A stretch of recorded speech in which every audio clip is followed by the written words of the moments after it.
Hey friends, if you wish to fix services and controller app high CPU usage on your system, then please watch this video. So here's the thing, this is associated with the Windows Management Instrumentation Service.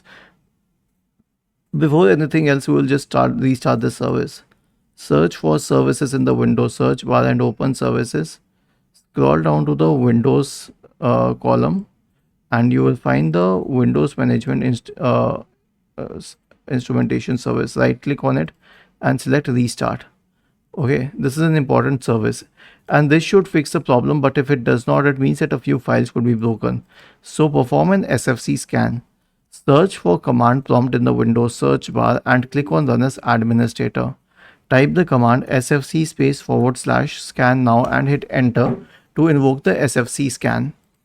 The next solution is to run an antivirus scan on your system.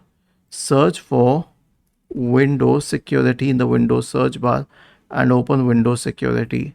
Go to the Virus and Threat Protection tab on the list on the left hand side.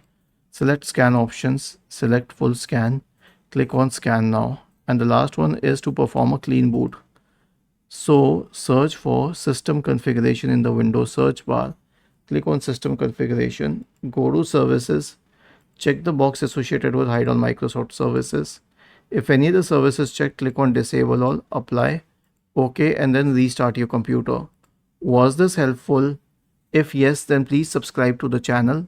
If not, then let us know in the comment section of the video on how we could help you further. Thank you for watching this video and have a nice day.